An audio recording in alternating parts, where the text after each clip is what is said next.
Hey guys, Scott here. We finally have some numbers for patch 9.2.0, so we have a much better idea of what is actually going to be happening. Again, this is a pre-patch. Likely what is going to happen is these values will still change from the PTB to live. There is still 3 weeks of time before they actually release it to live. So again, I need to reiterate for doomsayers and stuff that this is not the final version we're getting, and it's very likely it will be something different.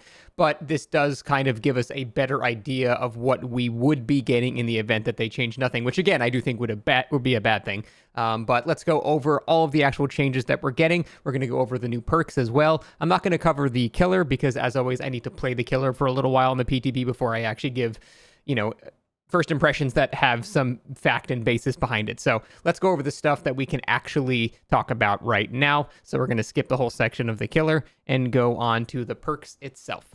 The first perk, Ravenous. Whenever you hook a survivor for the first time, gain 1 token up to 4. When you have 4 tokens, all survivors scream and get exposed for 60 seconds. So it's a perk that kind of rewards you for, again, spreading pressure. And 60 seconds of expose is pretty good. I could see this being very useful on killers like Wraith, or really any stealth killer will benefit very heavily from that. In terms of overall strength, it's decent. I could see it being usable on stealth killers. Not so amazing on a lot of other top tier killers that already have other ways to get hits. I could see this being very good on the Ghoul as well because he can slide next to someone and just slap them. So definitely a lot of killers can get some great value out of this. Vigil will pretty heavily counter a lot of this. So it's decent. Overall, I would say that's a solid 7, 8 out of 10, maybe from preliminary assessment of the description. Could be better, could be worse, but that seems roughly where it's at. Next, Wandering Eye. Whenever you start chasing a survivor, reveal the auras of all injured survivors within 16 meters for 5 seconds, 30-second cooldown. In my opinion, the range of the reveal is too small for this to be a worthy perk because it only shows injured survivors and you have to start chasing another survivor. So I could see scenarios where you're in like a snowball-y scenario and people are injured that this might be kind of decent if they're grouped together, but typically they're within 16 meters, you can likely start hearing them at that point or seeing, blood or scratch. You can probably have some general idea that they're nearby. Like, you don't really need an aura reading perk for that anymore. So unless this range is actually increased, I don't really foresee this perk being good at all. Next, Hex Overture of Doom. Spawns a Hex totem that curses the farthest generator and reveals its aura to you in yellow. When a survivor repairs the curse generator for 5 seconds, you gain Undetectable and your terror radius is applied to the gen for 30 seconds. So you basically get the Unknowns perk that does the exact same effect, except it's more automatic. It's basically just a hex version of that perk, and then the generator actually gets transferred to the next generator once that one is finished. So it's a repeatable thing. Will likely result in you losing your terror radius quite a bit, and also keeping people away from that generator, so they might not be so inclined to, finish it. It will be pretty obvious, especially on launch, when you instantly get a terror radius after working on a gen, so you will know the perk is active, but just because you know it's active doesn't really change the fact that the killer's walking around somewhere without a terror radius, which is still good. So I think this perk is decent overall. The fact that it's a hex is going to limit it a bit, but it's decent. I could see it being somewhat useful in a couple of killers, so I wouldn't write that one off entirely. For the survivor, we have Road Life. When injured, not broken, and repairing a generator, gain 1 token for every great skill check. When you have 6 tokens, spend all tokens to gain 100% increased healing speed until you stop healing. Lose 2 tokens when you fail a regular skill check. I feel like this is too many hoops to jump through for just throw on Botany Knowledge and have 50% forever.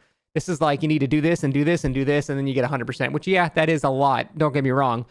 But also, you need to hit a great skill check. You need to hit 6 great skill checks. It's not even good skill checks. You need to hit 6 greats, which is not particularly easy to do.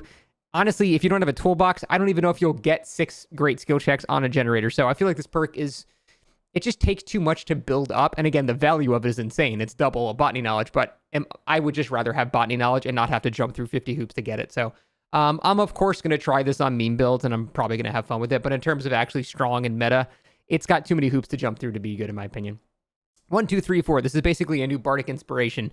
So you do your performance for 15 seconds. All survivors within 16 meters are empowered. For 90 seconds, they gain 20% more skill checks.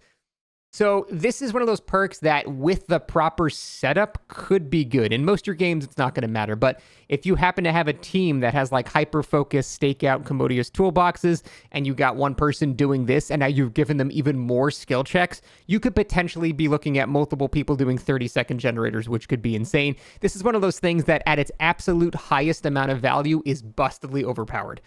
but you're probably never actually going to see that. So overall, it's kind of like shoulder the burden, where the upper values of this are potentially very scary, but it's likely not going to matter most of the time.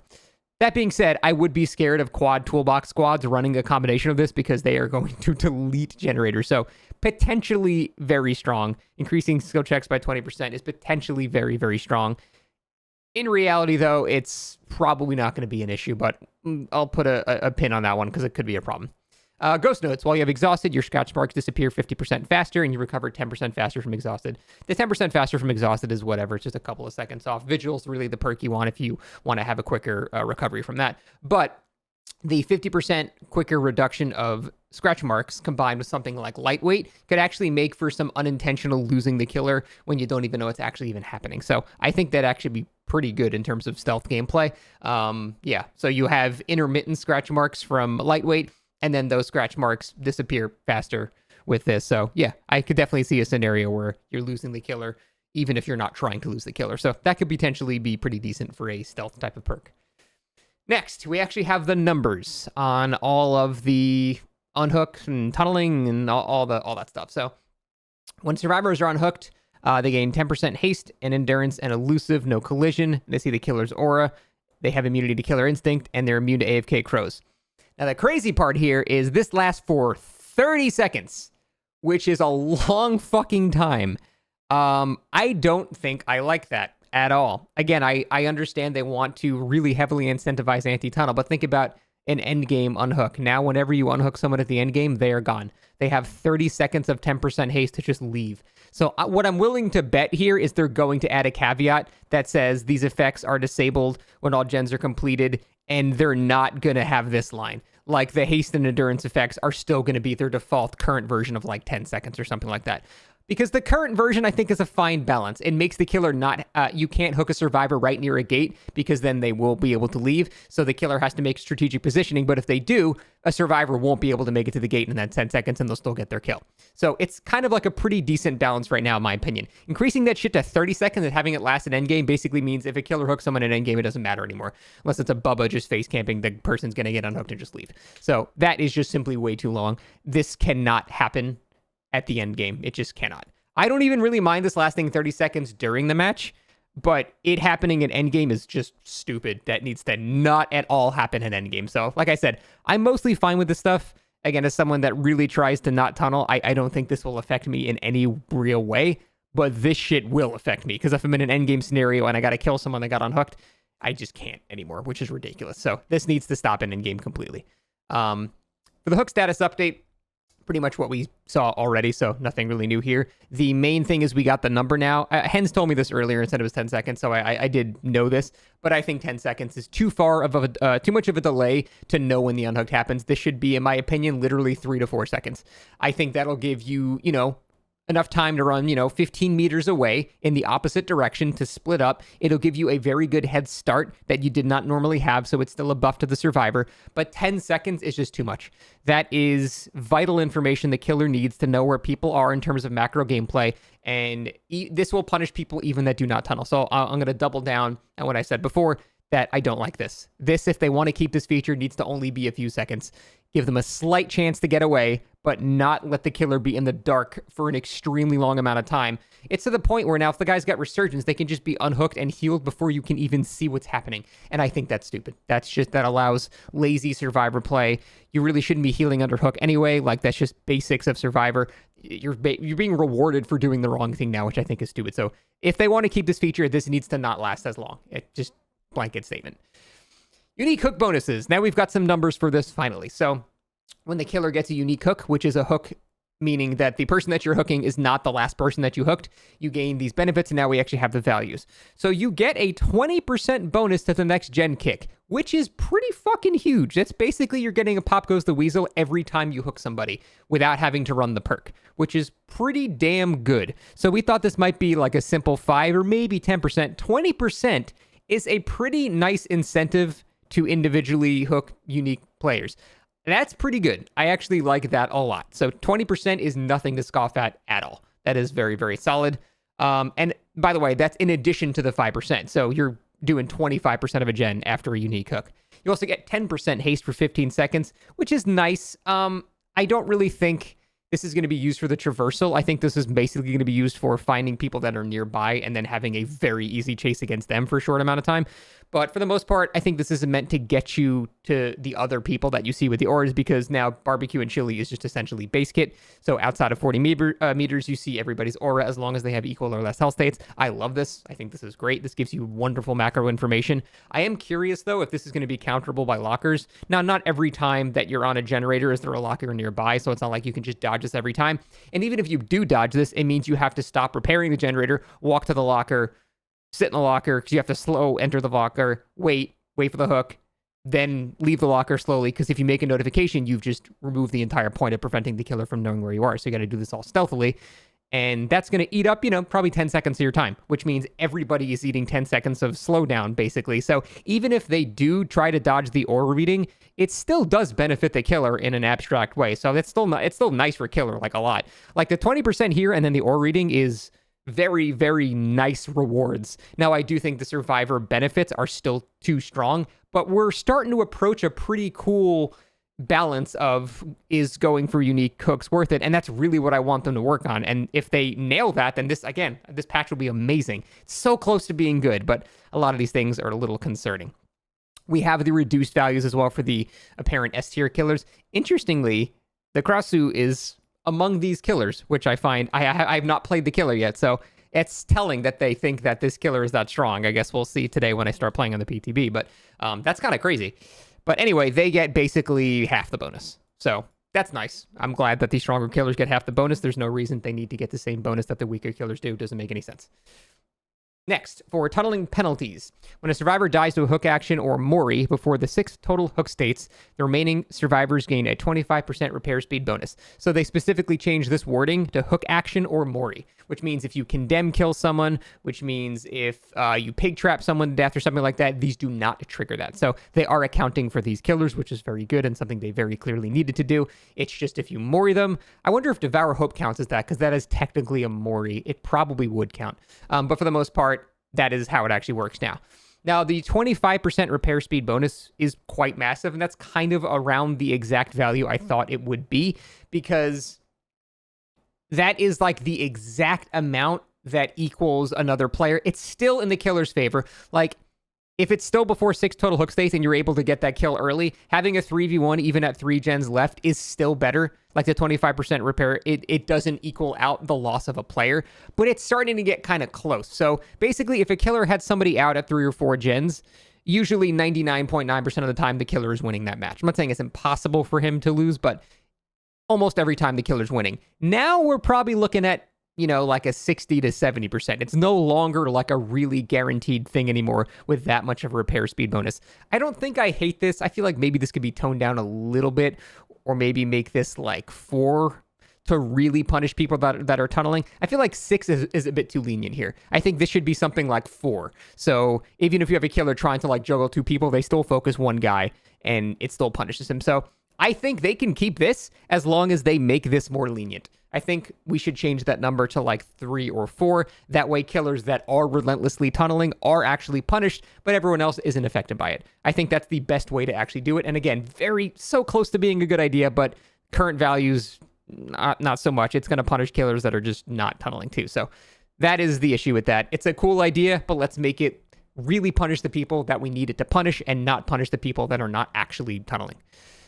So they did keep this line in as well. When a survivor's hooked multiple times in a row with a hook action directly resulting in them dying, the killer loses the ability to block damage or regress gens by any means. Again, they need to add a caveat there. This is also fine.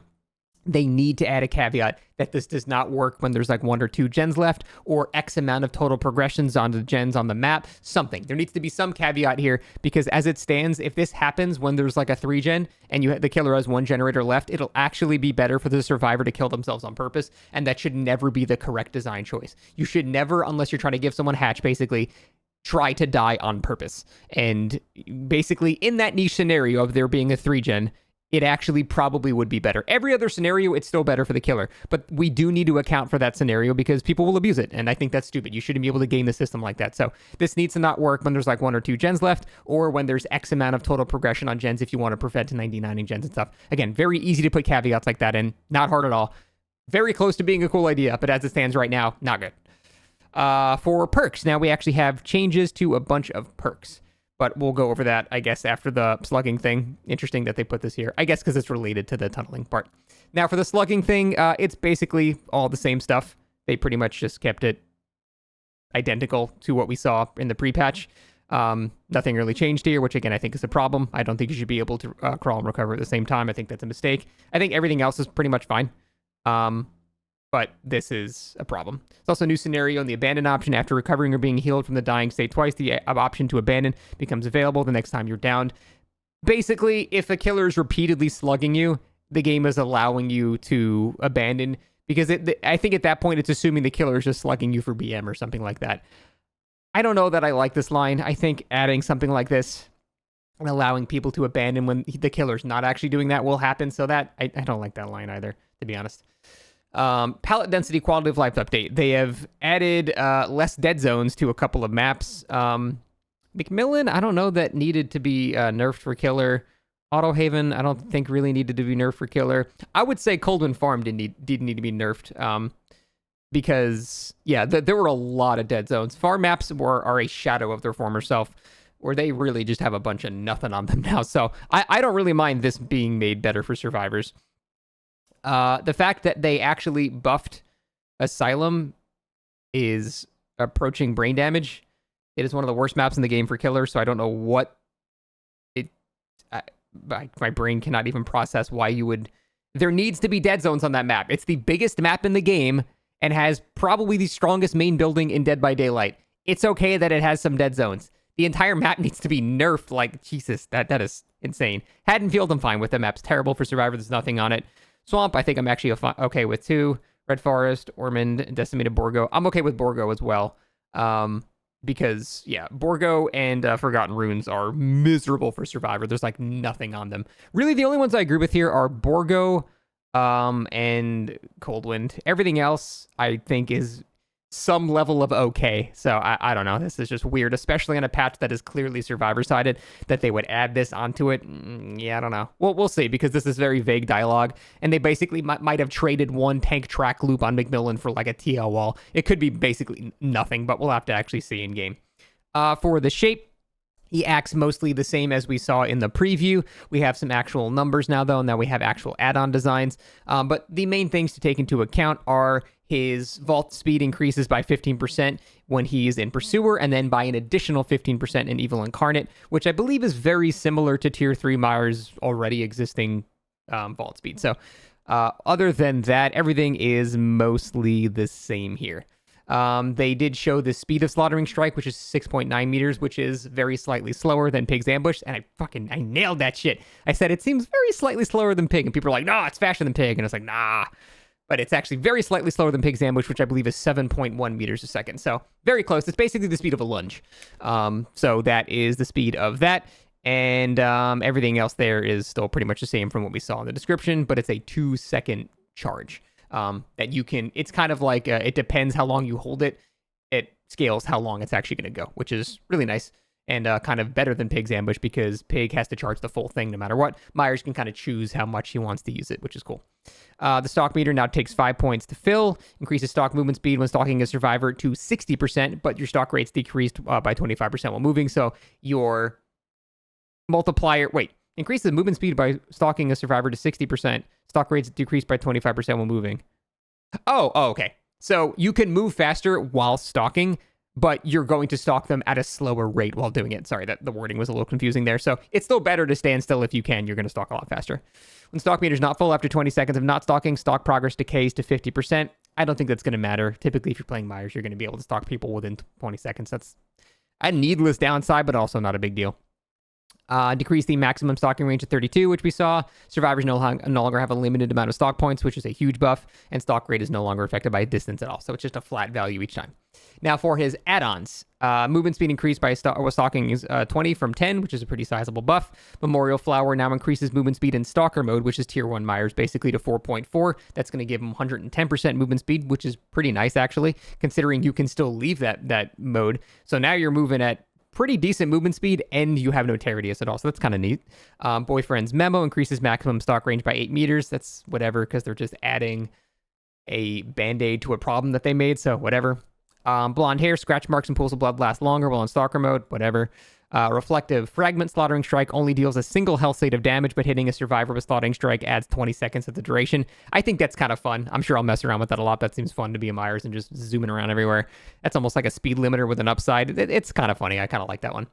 Jewelry stalk rate while stalking stationary survivors by 10%. So this is kind of like a new J. Myers Memorial, but you have to stand still. It's going to be a very good add-on for sure. When Evil Incarnate is activated, the next pallet you break is destroyed 50% faster. This is actually very good in my opinion, because you might actually activate this at a bad time or something like that. And if you do, this saves the pallet break forever. And if you get them in sort of a zoning scenario where you fake going around the loop and go back and kick it, you're going to break that pallet in 1 second and they're going to gain no distance and you're just going to hit them in the face. So that actually is very, very strong. That's probably going to be one of his best add-ons depending on the map that you're on. For Glass Fragment, increases the movement speed of Slaughtering Strike by 5% and decreases the charge speed. So a lot of killers have add-ons similar to this, like Bubba or Pig, but this is just going to make you go even faster when you're using your ambush. At that point, you'll actually be faster than a Pig ambush, but it's going to take longer to charge up, so it's a trade-off. Dead Rabbit decreases the tear radius in Pursuer mode by 25%, increases tear radius in Evil Incarnate by 25%. It's basically like current Dead Rabbit, where it decreases your radius in Tier 2 and increases it in Tier 3. It's pretty much the exact same thing. For Mirror Shard, increases the base duration of Slaughtering Strike by 0.25 seconds, decreases the charge speed by 25%. So again, kind of like a Pig ambush add-on. It's going to make it last longer, so you can make it last longer and make it go further at the expense of making it take longer to charge. That just seems fun, so I'm sure I'll mess around with that too. For Jewelry Box, decreases stock range by 16 meters, but increases stock rate by 30%, which is massive. None of his other add-ons came close to 30% before, so this will let you get your Evil Within up very, very quickly, but you do have a much shorter range of stalking people, so that's a worthy trade-off in my opinion. J. Myers Memorial, when Evil Incarnate is active, your pickup and hook speeds are increased by 40%. That's really nice. Kind of just gives you a huge forever entwined kind of base kit effect. Really nice quality of life. Is it super important? If anything, this will completely dismantle flashlight saves because you're going to be like, whoop, and just like go. So that could be really nice. Hairbow increases the duration of Evil Incarnate by 20 per seconds, decreases stock rate by 20. So this is just basically kind of what it used to do. Same thing. Vanity Mirror, when Evil Incarnate ends, you see the aura of all survivors for 4 seconds. It's pretty good. That's gonna be some pretty consistent information, give you good macro knowledge, so that's solid. Tombstone Piece, when Evil Incarnate is activated, you become undetectable for 20 seconds. That's sort of whatever, because typically if you're going to activate Evil Incarnate, you're going to be in range to be downing someone, and they're going to know you're there. So just going undetectable, I don't know. We'll see how useful that could be. While Evil Incarnate is active, hold the ability button to end it prematurely and retain 50% of the remaining duration of stock progress. I think that's really cool. So if you see someone you want to down, you activate it, you down them, and you want to hook them and end it, you can preserve the rest of your bar, or most of it anyway, by canceling your power, and then you'll be halfway stocked ready to the next one, which is kind of nice. I think that's a really cool add-on. I actually really love that design.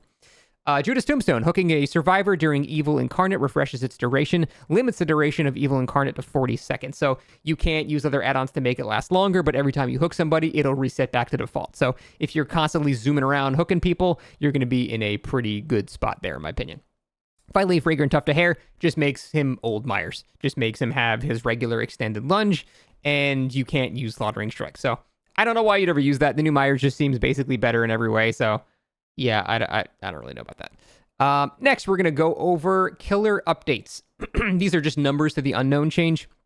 The weakened duration is now 8 seconds from 6, which is really nice. The reduced movement speed after teleporting is 1.3 from 1.4. Very minor, but whatever. And then you have the increased vertical aim, of course. The unknown add-ons, we have the Rabbit's Foot, afflicts the hemorrhage status effect to survivors injured by UVX for 45 seconds, was 30. Decent buff, but it's just hemorrhage, not a huge deal. Blurry Photo was nerfed, but again, combining it with the buff, it's going to be basically the same value. So they do this all the time. Last note recording, hallucinations aura range visible survivors by 35%, so buff there makes them harder to see, or they don't appear until you're closer. Destroying a hallucination with UVX decreases the time until the next hallucination spawns by 65, was 75. You know, it's fine.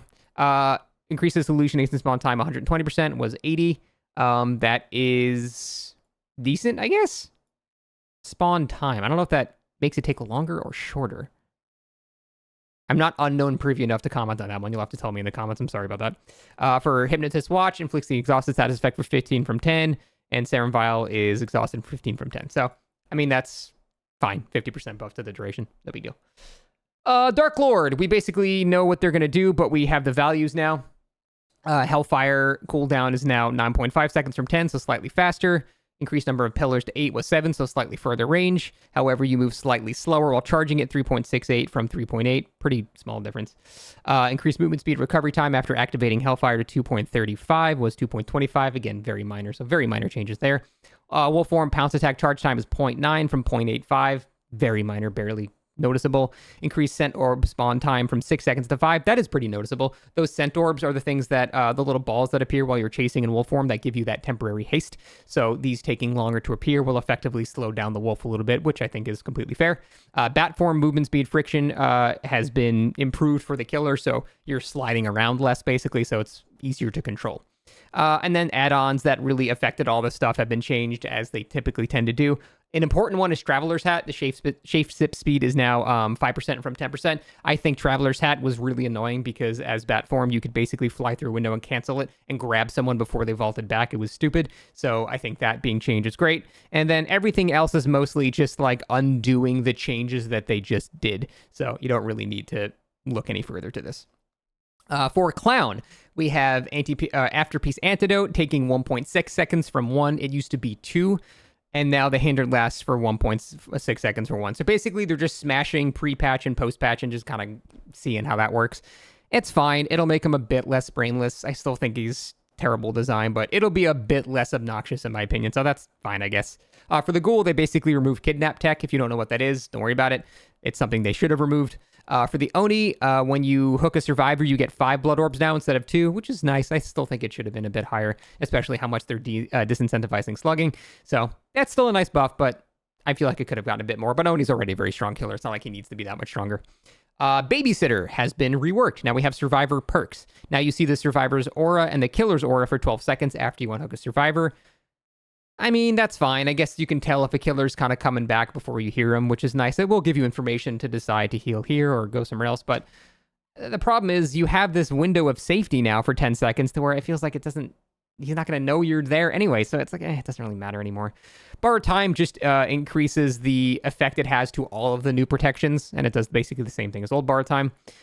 Clairvoyance aura reading is now 12 seconds from 10 seconds, whatever. Friendly Competition, the bonus repair progress speed to 120 seconds from 75. So it's going to give you the buff for a bit longer, but I still think that perk is not very good. Hope has been nerfed to 5% from 7%, which I think I'm probably okay with. Hope is an extremely strong perk. So I'm not really going to shed any tears over that being nerfed a bit. I think that's fine. No Mither increased the volume reduction of grunts and pain to 100% across all tiers, so they buffed No Mither to basically give you permanent Iron Will as well, which fine. The downside is obviously so massive, that's probably how it should work. Off the Record no longer has the Endurance status effect. Remove the stipulation that it disables once exit gates are powered. The new effect is while active, you do not leave scratch marks while sprinting. So this still happens when you are unhooked, but this basically for that entire duration means you don't leave scratch marks while you are being, I guess not even being chased, just ever. So that's going to be really good if you get unhooked and the killer is chasing you. If you just permanently don't have scratch marks in a chase, as someone that hates the perk Lucky Break, chasing people without scratch marks, especially like in indoor maps, it's very hard to track them. You would be surprised how difficult it is to track them. So that is going to be very good for not getting tunneled as well still. However, though, the game is kind of shifting around not being tunnel being pretty default anyway, so it remains to be seen how good anti-tunnel perks are going to be at this point. Leader action speed bonus increased to 30% from 25. The range was increased. That's fine. I don't think Leader is very good. As long as it's not affecting gen speeds, it's whatever. Lucky Star, the cooldown is 25 from 30. That's the Strange Ripley stealth locker perk. I still don't think that perk is very good, so I don't think that's going to matter. For Pharmacy, unlocking chests is now faster, and hearing the chest opening is now smaller, so just a general buff there. Plot Twist recovery speed increases by 25% when used. That's kind of wild to me because I think Plot Twist is already very good. Plot Twist is great at pushing killers into kind of lose-lose scenarios, especially if they're trying to tunnel, because you can kind of plot twist under a pallet when you have teammates nearby, and now the killer goes, well, shit, I can't pick the guy up because he's going to get pallet saved, but I can't slug him because then he'll pick himself up, so what do I do? Plot Twist in the right hands is a very strong perk, and the fact that they buff this is kind of wild to me. It's already good. I don't know why this was buffed. I think this was stupid. I say this as a massive Plot Twist advocate. I love that perk. There is no reason to buff that perk at all. Poise, the killer reveal duration when repairing a generator is now 8 seconds from 6, and increase the time release no scratch marks after a gen's completed to 30 seconds from 14. So pretty sizable buff to Poised. For Quick Gambit, decrease the cooldown when losing a health state to 40 seconds when 60. I still think Quick Gambit sucks, so it's not going to matter. Tenacity, new effect. Prevents your aura from being red while in the dying state. Decrease the crawling speed bonus to 25%. So you still do crawl faster, and it has a new effect of basically making you immune to Deerstalker or the new barbecue and chili if someone's been slugged that whole time. So, is that worth using now that you can recover by default and move faster by default? Probably not, no. Vigil. Survivors can now only benefit from one Vigil perk at a time. Good. Vigil used to stack, so you could have 4 Vigils reducing sprint bursts to like 16-second cooldowns. It was stupid. This is a very good change. Killer perks. All Shaking Thunder. Increase the lunge attack distance. Increase duration to 25 seconds. Was 16 seconds, so it gives you way more time to be able to actually use that, which I think is completely fine. Nurse's Calling. They increased the range, but made it not affect survivors in the dying state, which I think is fine. That's kind of Deerstalker's purpose anyway. Barbecue and Chili. This is interesting. After hooking all survivors once, increase the base generator damage by 5%. So what that means is once you have a unique hook on every survivor, your generator kicks by default are now 10% instead of 5%, in addition to the 20% for any subsequent unique hooks. So you're looking at 30% gen regression on every kick as long as you're not tunneling people, which is kind of a lot. That's pretty sizable. I actually think Barbecue and Chili on gen kick builds, like especially on Wraith, for example, will benefit pretty heavily from this. So I'm actually kind of looking forward to messing with that. Dark Arrogance, decrease the blind and pallet stern duration to 15% from 25%. So you still retain the faster vault, but you're being penalized less for bringing the perk since the downsides were decreased. Dead Man Switch, generator blocking durations down to 35 from 50. I think that's a fair nerf. Dead Man Switch has basically been on every killer since it changed, so I'm okay with that nerf. Deerstalker, when a survivor sees your aura, you see their aura. Every 30 seconds, reveal your aura to the survivor with the lowest chase time for 3 seconds. So now it's more of a general purpose aura reading perk, and I kind of like perks like that. These are the perks where you don't really have to think about it. You kind of just equip it, and you just get value from the game going on. You'll just be kicking up a generator, and you'll say, oh, hey, there's a guy, and now you know where to go. Where previously you were going to wander around a bit. The game just kind of piecemeal throws you information that can be extremely useful. So I love perks like that. So I think that is a pretty good change. Eruption, decreased generator progress loss to 5% was 10. Yeah, I don't know why they did that. I don't think Eruption was too strong. I think nerfing this was stupid in my opinion. Bad change. Hex Rune, increased the generator regression to 150 from 100. My boy! I love Hex Rune. It's my favorite regression perk in the game because it's a set it and forget it type thing. So the fact that they buffed this to 150, I am a huge, huge fan of. So I love this change. Leverage, they decreased the healing speed reduction to 30. They basically nerf Leverage. And I don't really know why. I don't even think Leverage was that great of a perk. The person off the hook could heal themselves. Someone else can heal them, or they could just simply wait. Like, it wasn't really a big deal. However, they did change it a bit. So the healing speed reduction is now 60 seconds. So they really have to find somebody else to heal them, or they really have to have a med kit. But they made there was just no reason to nerf this. I didn't think Leverage was that good to begin with, so I think that's a silly change. Modern Abuse. While in a chase, your tear radius is now increased by 15%. Otherwise, your tear radius is decreased by 25%. So now it is circumstantial based on the killer that you're using. So it'll be smaller on low tear radius killers and bigger on large tear radius killers. So, for example, Wesker will have a bigger reduction in tear radius than someone like Myers. So I don't know if I like that. I think I kind of like the flat value, letting you approach damn near 0 tear radius on certain setups, but we'll see. Pop Goes the Weasel. Decreased generator progress loss to 15% was 20. Considering we're basically getting 20% base kit, nerfing this by 5%, I don't even think you need to bring Pop Goes the Weasel anymore. The game is already kind of giving it to you for free now. So you can do this if you want to really fuck up gens, but I think nerfing this is just sort of like okay, I don't care about you anyway, so do whatever you want with this perk. So we'll see. Oppression, random generator selection to 4 was 3, so now 4 gens will regress and decrease the cooldown to 35. So pretty sizable buff to Oppression. I like that. I like the idea of Oppression. I think it's a cool perk, and the fact that it's affecting 4 gens instead of 3 now, and especially considering kicking gens is basically being buffed across the board with default things. Oppression stonks, Newbie Rising. Pain Resonance, they nerfed for some reason. I guess because they're scared of the new gen kick thing. See, this is kind of stupid in my opinion. Like, they're basically in their brain considering that the survivor changes are equal to the killer changes when they're simply not. If that were the case, I would fully support nerfs like this. That would be completely fine. But the thing is, it's just simply not the same. Survivors are benefiting more this patch than killers are. So you need to act like it. Your changes need to reflect that. And shit like this, Pain Resonance is already a shell of its former self. It doesn't need to be nerfed anymore. This needs to be undone. This is stupid. Septic Touch. The linger duration of blindness and exhausted is now 30 seconds instead of 10. The perk might actually be usable. And Ultimate Weapon. The range when opening a locker to 40 meters instead of 32, and the cooldown is a bit quicker. Ultimate Weapon is a pretty decent perk, and basically taking a large chunk off of the cooldown is pretty nice.